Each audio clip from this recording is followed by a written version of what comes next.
Okay, let's unpack this. Have you ever been in a disagreement with someone?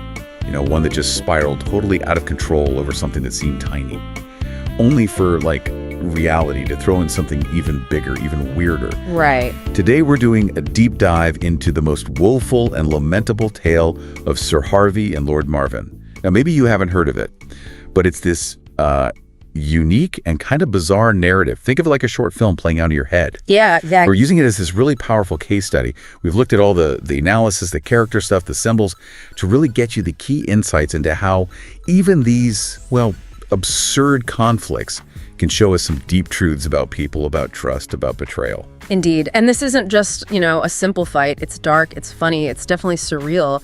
It explores friendship, betrayal, all this unresolved tension. And it all spins around one single flower, a very symbolic flower. So our mission today, let's pull apart the layers here.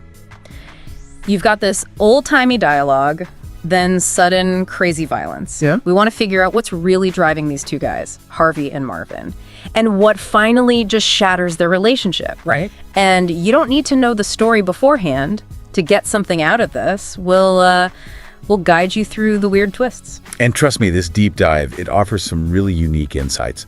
The story is, it's captivating, but also deeply strange. We're talking Shakespeare-style talk 1 minute, a surprise kiss the next, and then, there's a dinosaur. Yeah. So let's dig up these fascinating nuggets of insight from this really unforgettable story. Okay, so a key thing here, the absolute core, is how this whole mess starts with Harvey's deep emotional investment. I mean, right from his opening monologue, he talks to the flower with such reverence. He calls it a celestial vision, swears he'll nurture it. Mm-hmm. The language is very heightened. It's poetic, almost spiritual, right? Yeah. He frames it as part of his soul, a reflection of forgiveness. For Harvey, this was obviously a symbol. Trust, affection, vulnerability. It wasn't just some plant. It was him offering up his heart. Okay. How could anyone, especially a friend, miss that? How could Marvin miss that level of dedication? He just had no right to touch it. Simple as that. Whoa, okay, hold on. Yes, Harvey's words are, beautifully expressed, very poetic, but maybe, just maybe, it's a bit much. A little over the top for this situation. Over the top. From Marvin's side, the idea is he saw taking the flower as a harmless jest. Right. A prank, something lighthearted, supposed to get a laugh and not cause this huge meltdown. But yeah. Marvin himself says it, but a flower and nothing more. It doesn't have to be malice, it could just be, a totally different way of seeing things. More grounded. He couldn't possibly expect that kind of emotional explosion. No way. A jest? Are you kidding me? Calling it harmless, minimizing what Harvey just said so clearly, so poetically, that's completely missing the point. Marvin's dismissal is the betrayal. That's the whole thing. But is it dismissal or just not seeing it the same way? Harvey felt emotionally exposed, exactly because the flower was this vulnerable offering. And Marvin's casual attitude, his refusal to acknowledge Harvey's feelings, that screams lack of empathy. He didn't just grab a flower, he stomped all over sacred trust.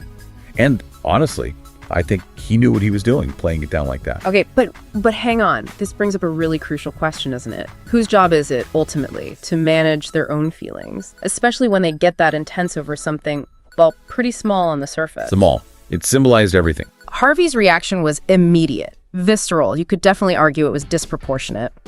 His rage comes from his feeling of exposure, right? So the flower theft feels like this huge personal attack.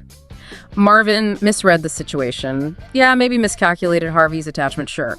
But it's Harvey's overreaction, his disproportionate response, that really lights the fuse and makes this whole thing escalate so absurdly. Disproportionate. Seriously. Marvin openly mocked Harvey's feelings, his devotion.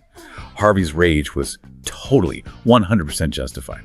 Just listen to what Harvey yells back. A jest. Dost thou mock me? 'Twas not a mere flower. 'Twas a token of my heart's affection, a symbol of my trust, and yet thou hast stolen it as though I were not but a fool. That's not just anger, that's the sound of betrayal. A cry for respect. It's strong language, absolutely. And Harvey's aggression afterwards, he punched Marvin. That was the natural response, maybe even a noble response. Someone trampled on his most vulnerable offering. He was demanding respect for his feelings, which were totally violated. And Marvin, he just chose to dismiss him again. Okay, but what's interesting is how Harvey's language shifts, right? It starts poetic, almost sad, then it ramps up, escalates into pure fury. Marvin, He sounds exasperated, like he's dealing with someone completely irrational over a flower. Because Marvin made it that way. He simply responds to Harvey's aggression building up. Let's be clear here. Marvin didn't throw the first punch. He says, if it be a fight thou seekest, then a fight thou shalt have. Okay, yeah, he's willing to match Harvey's intensity, but maybe he just wants the ranting to stop. Or he's defending his own pride against what probably feels like a totally unhinged attack. Unhinged. Harvey was hurt. The descriptions talk about this brief but intense scuffle, shoves, wild swings, clumsy but charged with real anger. That sounds like a breakdown on both sides to me. Not just Harvey being righteous, Marvin was pushed into a corner and he pushed back, but then the story just throws this curveball, a massive one. Right when their petty fight is peaking, this mysterious creature, get this, a T-Rex just bursts out of the ground abruptly, shrilly. Yeah, it's something else. It's one of those moments where you just think, okay, right, so we're not getting a normal resolution here, are we? This T-Rex wasn't part of their argument. It's this random outside force that just completely hijacks everything. Right. It's like a giant reset button. No cliche fight scene. Instead, they're forced to look at their priorities again. Suddenly, their personal drama feels pretty small next to, a freaking dinosaur. It does. And look, this weird, completely baffling twist, it leads to this absolutely unexpected moment. They kiss each other right on the lips. They let go of their differences. Well, it's jarring, but yeah. It's shocking. But it suggests, I think, that underneath all that anger and betrayal, there was still this deep bond, right? They team up, they fight the creature together, push it back into the cave. For that one moment, this huge immediate threat just overshadows everything else. It shows that even in total chaos, people can cooperate. It's essential, actually. And it really shows how much Harvey cared deep down, even after being so badly wronged. But that unity, sadly, it doesn't last. It's tragically brief. And Marvin's reaction right after the fight, it's so raw and jarringly modern. He yells, "Oh, fuck, bro, that creature nearly had us." Harv. Yeah, the language shift is wild. It snaps us right out of the poetic stuff into this harsh, current reality. It really shows the film's deliberate tonal jumps, but also shows Marvin's genuine fear, his concern for Harvey. But then, the twist, Harvey just collapses. Moments later, his life slipping away as Marvin watches in horror. How awful. And the story just ends there, on this really jarring note. It blends the absurd with real menace. Harvey's fate is sealed.